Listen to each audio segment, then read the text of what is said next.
Senhor meu Deus, obrigado, te agradecemos mais uma vez pela graça, misericórdia e bondade do Senhor, porque até aqui o Senhor tem nos ajudado, porque o teu amor é infinito. Obrigado, Senhor. Que a palavra do Senhor possa enriquecer o nosso coração, nossa alma, encher o nosso espírito de paz, de alegria, de satisfação, de conhecimento, de revelação, de entendimento, para que nós possamos ser obedientes ao Senhor, frutíferos nesta geração, pela palavra do Senhor que é poderosa, que é viva, que é eficaz, que transforma os nossos corações, que nos dá direção, que nos dá vida. Abençoa o teu povo, abençoa a tua igreja. Espírito Santo de Deus, faz a tua obra neste lugar, Senhor. A começar em mim, que o Senhor venha transformar cada um de nós. Que nós possamos ser fervorosos, obedientes e praticantes da tua palavra, Senhor. Não apenas ouvintes. Que o Senhor nos livre de todo mal. Em nome do Senhor Jesus. Glória a Deus. Aleluia. Graças a Deus. 1 Tessalonicenses, capítulo 2. Glória a Deus. Posso ler? Amém. Porque vós, irmãos, sabeis pessoalmente que a nossa estada entre vós não se tornou infrutífera, mas apesar de maltratados e ultrajados entre membros, como é do vosso conhecimento, tivemos ousada confiança em nosso Deus, para vos anunciar o Evangelho de Deus em meio a muita luta. Pois a nossa exortação não procede de engano, nem de impureza, nem se baseia em dolo. Pelo contrário, visto que fomos aprovados por Deus, a ponto de nos confiar Ele o Evangelho, assim falamos, não para que agrademos a homens, e sim a Deus, que prova os nossos corações. A verdade é que nunca usamos de linguagem de bajulação, como sabeis, nem de intuitos gananciosos. Deus disto é testemunho. Também jamais andamos buscando glória de homens, nem de vós, nem de outros. Embora pudéssemos, como enviados de Cristo, exigir de vós a nossa manutenção, todavia nos tornamos carinhosos entre vós, qual ama que acaricia os próprios filhos. Assim, querendo-vos muito, estávamos prontos a oferecer-vos não somente o Evangelho de Deus, mas igualmente a própria vida. Por isso que vos tornastes muito amados de nós. Porque vos recordais, irmãos, do nosso labor e fadiga, e de como noite e dia labutando para não vivermos à custa de nenhum de vós, por proclamarmos, à custa de nenhum de vós, vos proclamamos o Evangelho de Deus. Vós e Deus sois testemunhas do modo, porque piedosa, justa e irrepreensivelmente procedemos em relação a vós outros, que credes, e sabeis ainda que, de maneira como o Pai a seus filhos, a cada um de vós, exortamos, consolamos e admoestamos, para viverdes por modo digno de Deus, que vos chama para o seu reino e glória. Aleluia. Aleluia. Glória a Deus. Glória a Deus. Amém. Bendito seja o nome do Senhor. Amém. Nós continuamos aqui. Se puder aumentar um pouquinho mais o microfone, só para me baixar aqui. Nós continuamos falando, irmãos, daquilo que o apóstolo Paulo escreveu aos Tessalonicenses, a respeito da estadia do apóstolo Paulo naquela cidade dos Tessalonicenses. E aqui no versículo 1, ele continua falando: vocês bem sabem, irmãos, que a nossa estadia no vosso meio não foi o quê? Infrutífera. Não foi em vão. A nossa ida, a nossa estada junto com vocês não foi em vão. E vocês bem sabem que não foi fácil quando nós estivemos aí com vocês. Vocês bem sabem que quando nós estávamos em Filipos, na cidade dos Filipenses, muitas coisas nos aconteceram, muitas tribulações e muitas angústias vieram contra nós. E mesmo assim, nós nem sequer exigimos de vocês que vocês nos sustentassem. Nós não queríamos nos tornar pesados aos irmãos. Nós fomos até vocês em meio a muita perseguição, a muita tribulação, a muita angústia. Além disso, nós trabalhamos noite e dia para não ser pesado para vocês. Porque o nosso sentimento para com vocês é o mesmo sentimento de um pai para com os seus filhos. Nós doamos não somente o Evangelho, mas a nossa própria vida. Você, irmãos, aqui está diante de uma situação que nos dá um grande exemplo. Isso é o Evangelho. Aleluia. O Evangelho de Jesus Cristo não é como o apóstolo Paulo citou aqui em algumas situações. Como nós temos visto muito por aí, e como nós temos falado muito por aqui, contradizendo aquilo que nós sabemos do que o Evangelho se tornou mundo afora. Primeira coisa ele diz: nós jamais chegamos diante de vocês com palavras de bajulação. Ele falou isso ou não? Sim. Olha, a nossa estada diante de vocês não se tornou infrutífera. Primeiro, porque quando nós estivemos diante de vocês, não pregamos para vocês, não falamos para vocês com palavras de bajulação. O que você entende por palavra de bajulação?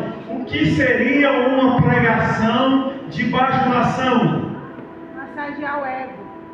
Uma pregação que serve apenas para massagear o ego das pessoas. Uma pregação que o pregador sabe da realidade do mundo que vivemos hoje.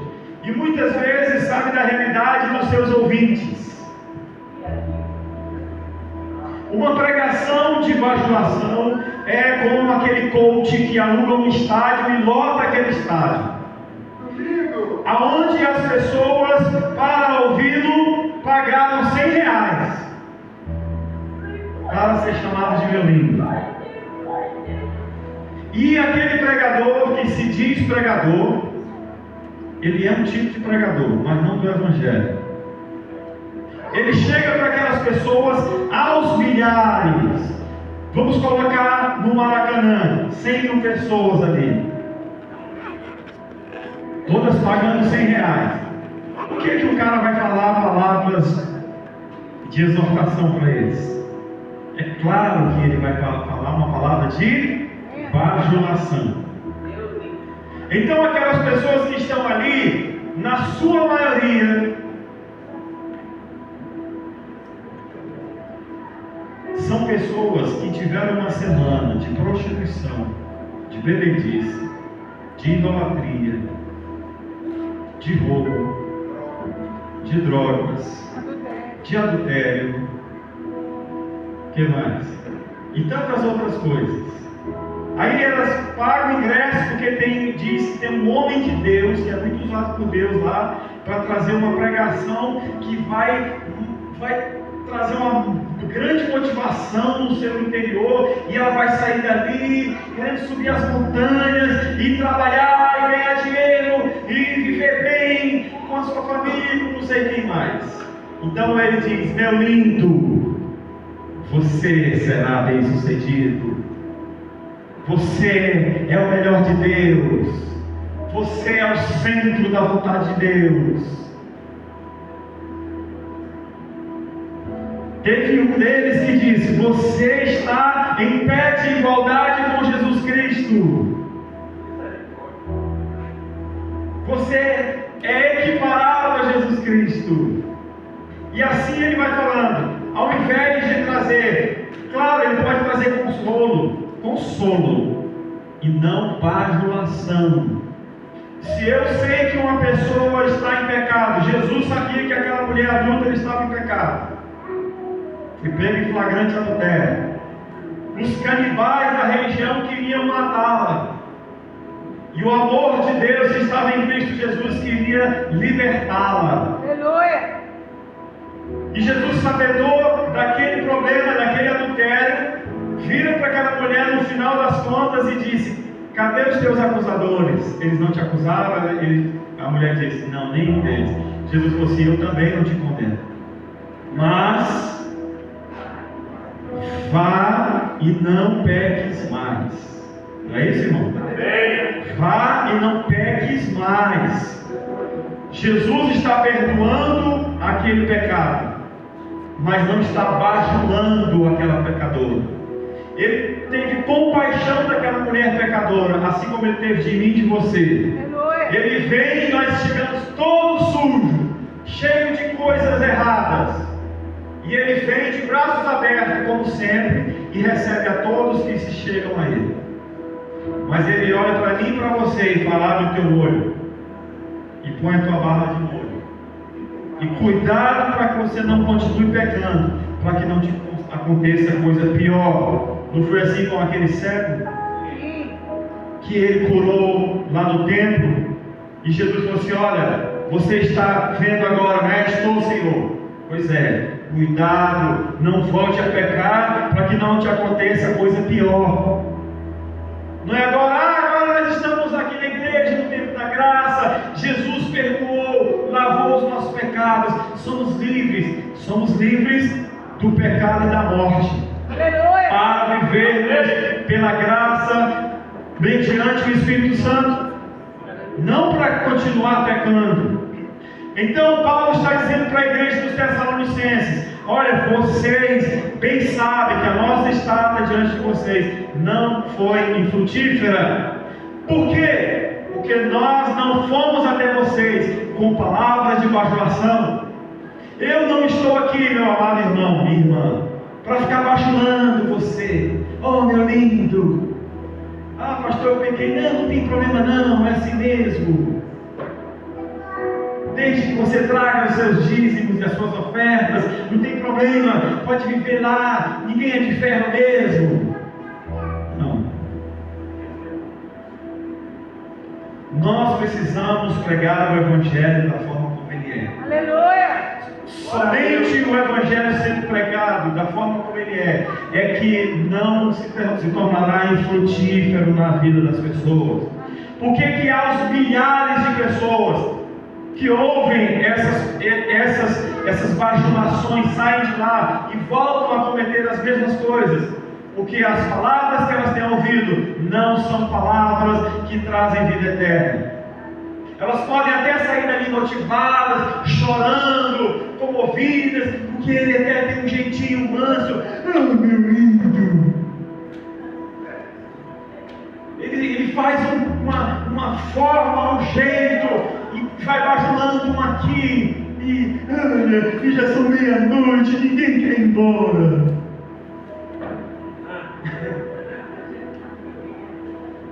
Palavra de bajulação. Esse povo vai sair de lá e vai voltar para os lugares de onde eles saíram. Eles vão continuar no mundo do pecado deles. Eles podem ser bem-sucedidos, sabia?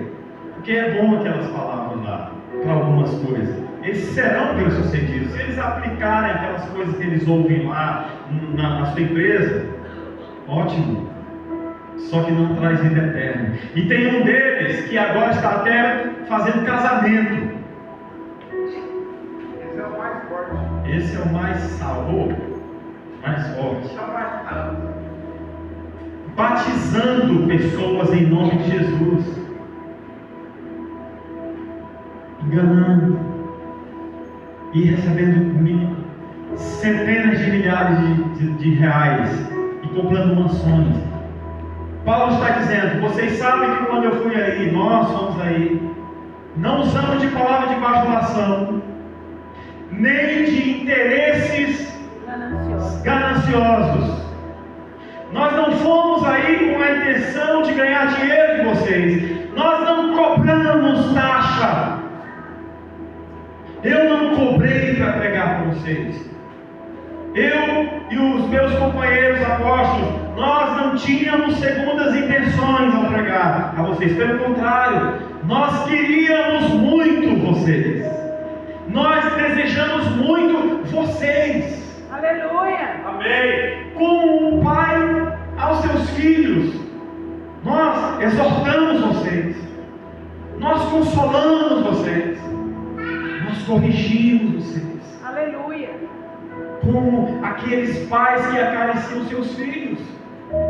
Nós não estávamos preocupados qual era o retorno financeiro, quantos vocês estão dispostos a pagar. Deixa eu ver, quem trouxe o dízimo eu vou orar, porque tem muitos pregadores assim. Trouxe o dízimo, traz aqui que eu oro por você. Traz a oferta, eu vou orar por você. Paulo está dizendo, não temos motivos gananciosos para anunciar o Evangelho. É exatamente por isso que a palavra de Deus não se tornou infrutífera no nosso meio. É exatamente por isso que vocês têm se tornado modelos de Deus e nós. Vocês têm obedecido ao Evangelho. Você, quando vai pregar o Evangelho, qual é a sua intenção de pregar o Evangelho? Qual é a sua intenção de tocar um instrumento aqui em cima? Qual é a motivação que está no seu coração quando você vai ministrar um louvor? Quando você vai liderar uma célula? Qual é a motivação do seu coração? Quando você vai prestar um serviço para o seu próximo, ali na cozinha, vai cozinhar. Quando você vai limpar este prédio, preparando o ambiente para os irmãos, qual é a motivação do seu coração, irmãos? É tudo isso que conta. Não temos motivações secundárias. As nossas motivações é o Senhor Jesus, é imprimir o caráter de Cristo em cada um daqueles que estão nos ouvindo. Aleluia. É que o Evangelho não se torne infrutífero. É que nós possamos sair depois de ouvir um sermão, uma pregação, um ensinamento das Escrituras, e nós desejarmos obedecer a palavra. Glória a Deus. Ainda que nos custe muito. Paulo está dizendo, vocês bem sabem, que na cidade dos Filipenses nós sofremos muito e não cobramos nada de vocês. Irmãos, você poder dar de graça, oferecer o Evangelho de graça e não cobrar, e ainda por causa disso ser perseguido. Paulo está se lembrando de um fato que aconteceu na cidade dos Filipenses. Os irmãos se lembram quando ele e Silas, e ele ia um dia e outro dia e outro dia ele tinha uma mulher com espírito adivinho.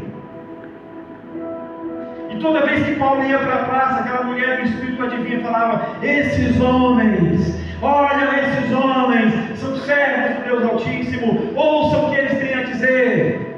Todo dia, a Bíblia diz, todo dia Paulo estava incomodado com aquilo. Esses homens, grandes homens de Deus. Alguém colocou no grupo lá hoje, se eu não me engano, Jesus é fichinha diante desse pastor, conferencista, pregador, cantor, não sei o que mais, reverendo, juiz. Jesus fica assim, não sobrou nada para mim. Paulo e Silas ouvindo uma mulher de espírito adivinho todo dia, fazendo propaganda deles. Olha, homens de Deus, ouçam o que eles têm a dizer. Num belo dia, Paulo: Satanás, deixa. Na mesma hora, o diabo soltou aquela vida. Ela caiu no chão. E os proprietários, porque ela era escrava, os proprietários daquela mulher pegaram Paulo e Silas e encarregaram para a prisão. Açoitaram ele, amarraram seus pés na prisão. Qual o mal que o Paulo fez? Libertou uma mulher escrava de Satanás. Foi açoitado, preso, amarrado os pés na prisão. Quando deu meia-noite, ele olha para o Silas e fala: Silas, vamos orar, vamos cantar. E eles começam a orar, e a cantar, a louvar o nome do Senhor. E um grande terremoto vem sobre aquele lugar e arrebenta com as cadeias. E eles estão livres. E as autoridades da cidade com medo, porque depois de tanta aberração contra o apóstolo Paulo, ficaram sabendo que Paulo era cidadão romano e tinha direito a um advogado, tinha direito a um julgamento e não ser preso daquele jeito, como se fazem hoje em dia por aí, num determinado lugar. Julgam injustamente. E aí Paulo foi liberto daquela situação, sofrendo. É isso que ele está falando. Você sabe como nós sofremos em Filipenses, na cidade dos Filipenses. Por meio de muita tribulação, prisão, angústia, açoites, nós fomos até vós, anunciando o Evangelho. E quando chegamos aí, não exigimos de vocês R$1, ainda e tínhamos o direito, como enviados de Cristo. Porque o Senhor Jesus disse: aquele que vive do altar deve se alimentar por ele, amém? Deve viver por ele, deve ser suprido por ele. Não se pode amarrar a boca do boi enquanto ele trabalha. Ele tem que ser sustentado. O apóstolo Paulo, em um determinado lugar, fala: é muito eu querer de vocês recursos financeiros, uma vez que eu entrego para vocês os recursos espirituais. Mas Paulo está falando: não quero isso de vocês. Para uma outra igreja ele falou também, a igreja dos Coríntios: não quero, ninguém vai tirar esse prazer de eu ter que trabalhar dia e noite para sustentar a mim mesmo e assim anunciar de graça o Evangelho e receber recompensa do céu. Não de homens, porque nós não estamos buscando a aprovação de homens, não estamos buscando aplausos de homens, não estamos buscando glória de homens. Aleluia. Nem de vocês, Tessalonicenses, e nem de outro qualquer. Não era essa a nossa intenção. Irmãos, a igreja do Senhor Jesus hoje na face da terra precisa passar por uma grande reforma. Amém.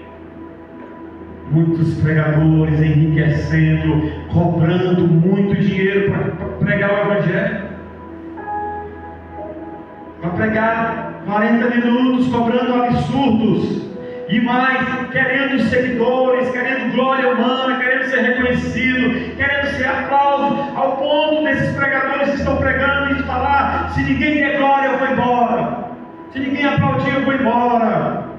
O que eles querem é isso: reconhecimento, glória humana. Eles vão chegar diante de Deus naquele dia e vão falar: qual é a minha recompensa, Senhor? E o Senhor vai falar: nunca nem te vi, não te conheço. Você já teve sua recompensa, você já recebeu seu galardão. Esse é o padrão do Evangelho. Nós precisamos viver o Evangelho dessa forma. Glória a Deus. Escute uma coisa: não se importe se as pessoas não querem te ouvir. Não se importe se as pessoas não querem ser seus seguidores. Se você quer ser muito seguido, o que você tem que fazer? Dar às pessoas o que elas querem. Você quer ter muitos seguidores? Vai para um workshop que fala dessas coisas, de tecnologia, Miquéias, não é isso? E você vai aprender como ter muitos seguidores. Olha, você tem que falar assim, você tem que falar dessa forma, você não pode usar isso aqui, você não pode. Então as pessoas vão olhar para o seu discurso e ela vai dar um like, ela vai compartilhar, ela vai te seguir. E se você falar para ela: compre esse produto, ela vai comprar. Então, para você ter muitos seguidores, muitos likes, você tem que dar aquilo que o povo quer. Paulo está falando: nós nunca fomos atrás dessas coisas. Aleluia. Olha aqui, ó. Sabe por que nós pregamos o Evangelho para vocês? Porque Deus nos provou e chegou ao ponto de nos confiar o Evangelho. Aleluia. Olha que coisa grande para mim e para você. Deus confiou tanto em você que Ele chegou a um ponto. Olha, irmão, a expressão que Paulo está usando. Ele chegou ao extremo, ao ponto de confiar para você a pregação do Evangelho. Amém. O apóstolo Pedro diz na sua carta que coisas que anjos anelam perscrutar. Os anjos do céu desejam entender o que é esse Evangelho. Os anjos não entendem, irmãos. Por quê? Porque são anjos. Porque eles não são seres humanos. Eles não têm os nossos sentimentos. Eles não foram feitos à imagem e semelhança de Deus como eu e você fomos. Então ele vê um Deus na sua majestade, na sua glória, na eternidade, sentado no alto e sublime trono, recebendo louvores, adorações, honras, glórias, aplausos, cânticos, em toda a eternidade. Os anjos observam o Senhor assim, desde sempre. Imagina, todos os anjos, todos os seres viventes vindo ao encontro de Deus, adorando, se prostrando, entregando as suas coroas diante do altar do Senhor. Aí de repente ele vê aquele Senhor que ele adora, que ele louva, que ele engrandece, se transformando em um ser humano, descendo na nossa posição humana, se humilhando como um dos nossos, comendo arroz e feijão, indo ao banheiro, tendo necessidades fisiológicas, sendo tentado como nós, sendo chicoteado, rejeitado, cuspido na cara e por fim pregado numa cruz. Os anjos ficam pensando: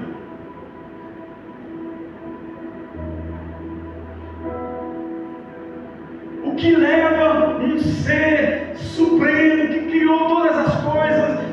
Nós somos criados por Ele, os anjos e todos os seres viventes, e em todas as galáxias, estrelas e tudo mais, se submeter a uma coisa dessa. Coisas tais que anjos anelam entender, escutar. São essas coisas. Eles não entendem essas coisas. Sabe o que é isso? Amor de pai para filho. Aleluia. Esse é o amor de Deus para com a humanidade, para com a sua igreja. Porque Deus amou o mundo de tal maneira, Ele deu o seu Filho. Aleluia. Para que todo aquele que nele crê não pereça, mas tenha vida eterna. Glória a Deus. Jesus não tinha segundas intenções em fazer essas coisas, em pregar o que ele pregava, em fazer milagres, sinais e maravilhas. Ele não queria nada em troca a não ser a própria alma da pessoa, para salvar. Paulo está dizendo a mesma coisa. Fomos até vós como quem ama, como pais aos seus filhos. Fomos consolados, fomos corrigidos, fomos exortados, fomos educados no caminho da justiça. Ah, mas eu não tenho dinheiro, apóstolo, e agora?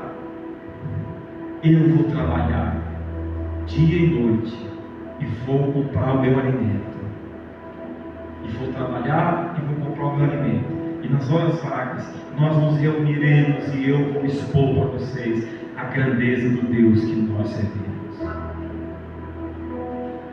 Irmãos, o Evangelho, a igreja tem que passar por uma reforma. O Evangelho não é o que nós vemos na TV.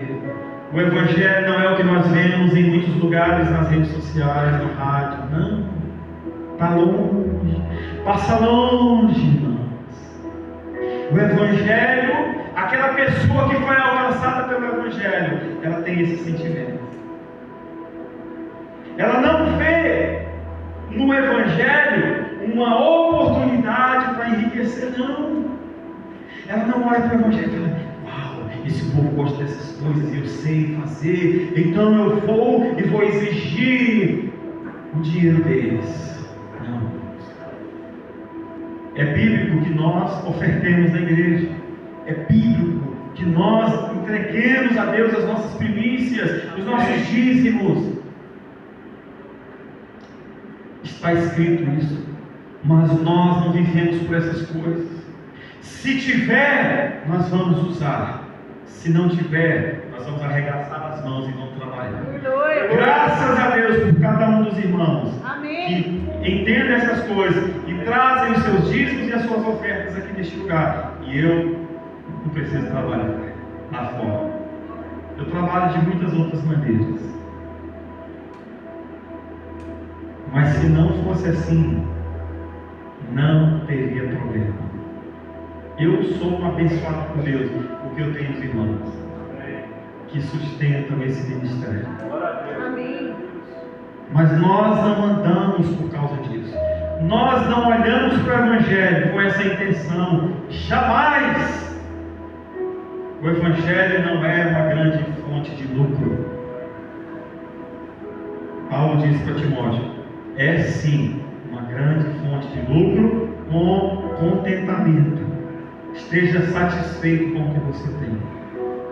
O Evangelho não é como nós observamos aí. Por isso é infrutífero. Em que sentido o Evangelho se torna infrutífero? Nós falamos aqui semana passada que o Brasil deve ter mais ou menos uns 40 milhões de cristãos. Foi isso, né? 28 milhões. 28, você olhou? Dá quantos por cento? Dá 10% então, né? Mais ou menos. 12. 28 milhões de cristãos. Você está colocando todos os cristãos? Incluindo católicos, espíritas? Vê aí. Esse for só o Evangelho, talvez. Sabe por que, irmãos, que nós vemos que o Evangelho é infrutífero em muito lugar? Porque nós vemos as igrejas lotadas de gente dizendo que é cristã e não obedecendo ao cristianismo e não vivendo o cristianismo. Elas dizem que são cristãs e estão em pecado. Eu sou crente, como nós falamos aqui na semana passada. O IBGE perguntou e eu coloquei lá: eu sou crente. Mas os católicos, está incluído, né? 47,4 milhões. Incluindo esse. É porque quando se fala cristão, está incluído os evangélicos, os católicos e os espíritas. Por isso que eu falei 40 milhões. Mas você acha que se o Brasil tivesse 40%, olha, 40% ou 40 milhões? 40 milhões de gente cristã. Entende-se por cristão aquele que é seguidor de Cristo. Aonde foi chamado pela primeira vez os discípulos de Jesus de cristãos? Rebeca, em Antioquia. Por quê?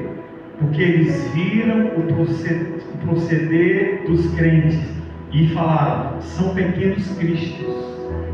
Essa palavra cristão quer dizer pequeno Cristo. Por que pequeno Cristo? Como se é filho de peixe, peixinho é. Ele é imitador de Cristo. Por isso foi chamado cristãos, pequenos cristos. Agora, Luciano, se o Brasil tivesse 40% de cristãos, você acha que nós estaríamos como estamos hoje? Tantos assassinatos, tantos roubos, tanta maldade, tanto pecado, tanta indiferença do seu semelhante, as pessoas sem afeição natural, sem compaixão, sem misericórdia. Não. Frequentador de igreja não é cristão, seja ela qual for. Ninguém se torna um cristão porque entrou naquela porta para cá. Ninguém se torna cristão porque faz parte de um grupo de pessoas que se dizem cristãos. Os verdadeiros cristãos são aqueles que vivem na prática do Evangelho. Portanto, dizem pregadores e cobram para pregar, não pode ter esse título de cristão. Porque nós temos exemplos nas Escrituras de quem são os cristãos. Paulo é um. Paulo disse: eu estava no meio de vocês, não exigi nem um arroz branco do povo. Ainda que eu tivesse direito, não exigi. Mas eu tenho certeza que se eles oferecessem Paulo, por exemplo, na igreja dos Coríntios, Paulo falou assim: olha, a partir de hoje eu não quero dinheiro mais de vocês, porque vocês estão dizendo que eu estou desviando dinheiro. Pode ficar tranquilo, não preciso do dinheiro de vocês, eu trabalho. E tem mais: os irmãos da Macedônia, que o Miquel acabou de ler para nós, os irmãos da Macedônia, eles estão juntando faz tempo, e estão enviando, suprindo as necessidades dos santos, tanto daqueles que estão passando necessidade em Jerusalém, como para qualquer um. O Evangelho não pode parar por falta de dinheiro. O Evangelho jamais vai parar por falta de dinheiro. A pregação do Evangelho jamais vai parar por falta de... essa igreja, poxa, eu queria tanto o pregador fulano de tal, mas eu não tenho 40 mil para dar para ele pregar uma hora aqui. O Evangelho vai levantar o Jorge, o Miquel, falaram aqui hoje, o pastor Gênesis, o Luciano, a pastora Núbia. Você acha que o Evangelho vai parar porque não tem recurso financeiro? Jesus, quando enviou os 70, ele disse: não leva nada, zero, porque o trabalhador é digno do seu salário. A casa que você entrar e essa casa for de paz, se ele te oferecer o que ele te oferecer, coma, esteja contente com o que ele te der. O Evangelho não é uma fonte de lucro. Eu vou me dar bem aqui, os irmãos são ricos, os irmãos são fiéis, dizimistas e ofertantes. Isso não é Evangelho. Então nem todos aqueles que dizem Senhor, Senhor, são cristãos. Nem todo aquele que levanta a mão é cristão. Nem todos aqueles que pregam são cristãos. Nem todos aqueles que louvam, que cantam são cristãos. Os cristãos, Luciano, se for fazer, esse é o IBGE da Terra, que achou essa porcentagem. 26%. É o IBGE daqui. É o censo da Terra. Agora, existe um censo celestial. Aleluia! A Bíblia diz que os olhos de Deus passam por toda a terra, procurando os adoradores. Aleluia! Aqueles que em espírito e em verdade adoram. Esse é o censo celestial. A Bíblia diz que ele é rodeado de olhos. Ele vê. A própria palavra de Deus vê o que está no seu coração, vê o que está na sua mente e na minha. E todos nós estamos desnudos diante dessa palavra. Eu posso dizer para os irmãos: eu sou crente, tragam suas ofertas para mim. E o Senhor olhar e falar: você vai ver comigo, você vai se ver comigo, você está enganando o meu povo. E Deus deixa eles enganarem, até chegar por aqui. O Senhor fala assim: chega. O que o apóstolo Paulo está nos ensinando, o que o Espírito Santo está nos ensinando, igreja, é que nós devemos ser livres de todas as intenções secundárias em relação ao Evangelho. Aleluia! Qual é o motivo de você estar no Evangelho? Por que você está na igreja? Qual é a motivação quando você entrega seu dízimo? É porque o Senhor vai abrir a janela dos céus sobre você? É porque Ele vai repreender o devorador? Ele vai fazer essas coisas. Amém. Mas não precisa você vir com essa intenção. Faça com a motivação correta, com alegria. Aleluia! Deus ama quem dá com alegria. Tem muita gente que dá o dízimo com pesar. Nós tivemos um irmão aqui uma vez. Alguém lançou um desafio porque ele para dizer que ele era o cara. Eu vou dar mais do que você para determinada coisa que nós fizemos. Então se você der, eu vou dar tanto. Eu vou dar, quero ver se vai dar. Aí depois esse chegou para mim e falou assim: eu fiz aquilo ali e me arrependi. E entrou no coração. Agora eu vou ter que dar tanto, mais do que ele. E ele não sabe fazer direito, e faz errado, e não sei o que, ficou reclamando, e reclamando, e reclamando. Mas cumpriu a palavra dele de honra, mas com pesar no coração, porque teve que dar um dinheiro. E aquilo que foi comprado para fazer com aquele dinheiro não deu certo. Teve que desfazer. E nem na vida dele deu certo, coitado. Embora ele seja uma pessoa muito boa e amiga, mas o céu não está cheio de gente boa e amiga. Ninguém bom vai para o céu. O céu não foi feito para os bons. O céu foi feito para os pecadores, que se tornam bons. Aleluia! Não por causa da sua bondade, mas por causa da bondade de Deus. Aleluia! Por causa do perdão de Deus. Tudo que você for fazer, meu irmão, para a igreja, lá vem de novo os irmãos pedir oferta. Não fique com esse sentimento. Esse não é um sentimento de quem é um pai. Tenha um sentimento de pai. O que o pai faz para o filho? Eu vou te dar, mas você tem que me dar também. Não, o pai é liberal, a mãe é liberal, dá para os filhos. Generoso. Sem esperar nada. Sabe o que o pai espera dos filhos? Que eles cresçam, que eles se desenvolvam, que eles sejam felizes, que eles se multipliquem, que eles se casem, tenham os filhos, e tenham a sua casa, que eles sejam prósperos. É isso que o pai deseja. Nós precisamos olhar para as pessoas como um pai olha para o filho, que vai consolar alguém. Você viu que alguém está em pecado? Ah, pecou, pega o cinto, vamos bater, está pecado, vamos acusar, vamos apontar o dedo. Não! Nós não fazemos isso com os nossos filhos. Nós educamos, corrigimos, consolamos. Aleluia! Mostramos o caminho. É assim, irmãos, o Evangelho é para isso. Amém. Não tem segundas intenções. Tem muita gente que entra para a igreja na época da política com segundas intenções para ganhar os votos dos crentes. Ou, sei lá, qual religião não tiver. Aí ele vai só na época da política e 4 anos depois ele volta. E 4 anos depois está de novo para o Senhor, irmão. Começa a aprender os versículos da Bíblia para citar. Conhecereis a verdade.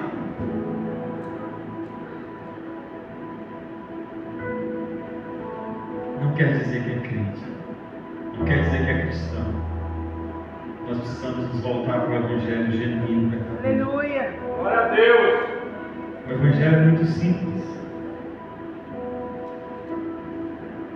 Ele não exige o seu dinheiro, ele exige tudo. Tudo que você é, tudo que você tem para Deus. A minha vida é de Deus. Eu não preciso ter medo de dar 10% do meu recurso para Ele. Ou R$2 no dia da oferta, na hora da oferta. Não preciso ter medo disso. Se eu entendo que tudo é dele, nada vai faltar para mim. Glória a Deus! Eu queria que o Miguel colocasse aí de novo para a gente concluir e eu vou reler, para ficar frisado na nossa mente. 1 Tessalonicenses 2, coloca aqui, por favor. Bendito seja o Senhor por causa do Evangelho. O apóstolo Paulo diz assim: eu não me envergonho do Evangelho. Sabe por quê? Porque ele é o poder de Deus. O Evangelho é o poder de Deus para quê, igreja? Para ganhar muito dinheiro. O Evangelho é o poder de Deus para eu ser bem sucedido. O Evangelho é o poder de Deus para eu fazer minhas barganhas com Deus e conquistar o que eu quero. É isso, igreja?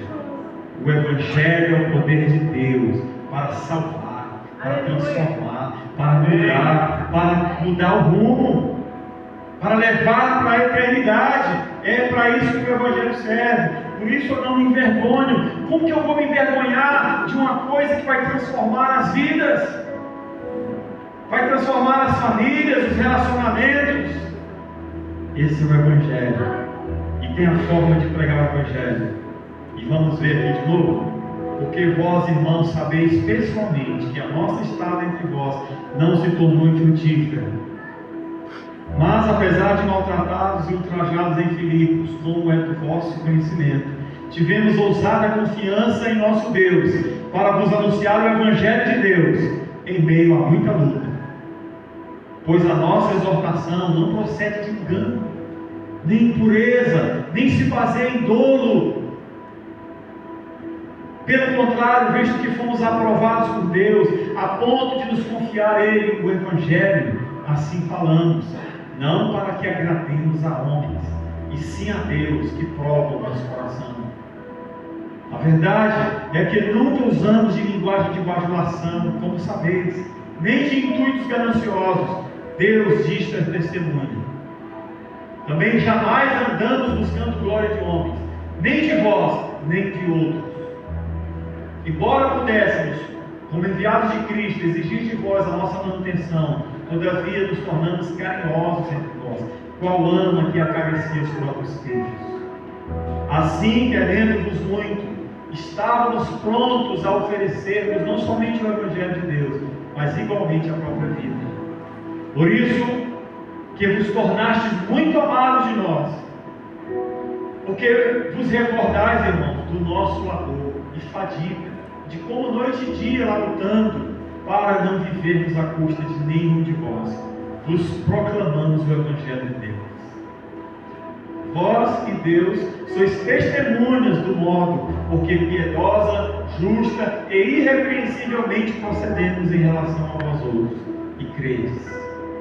E sabeis ainda de que maneira, como Pai a seus filhos, a cada um de vós, exortamos, consolamos e admoestamos para viverdes por meio digno de Deus, que nos chama para o seu reino. Amém? É para isso que serve o Evangelho, para que eu e você possamos viver de forma, deixa nós meninos aqui do louvor, eu e você possamos viver de forma digna de Deus. Você vive de forma digna de Deus, você vive de forma irrepreensível.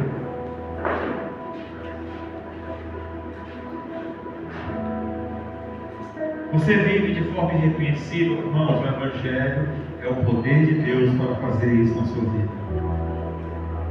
O Evangelho transforma. O Evangelho dá direção. Vamos ficar de pé. Vamos orar. Vamos agradecer a Deus por causa do Evangelho.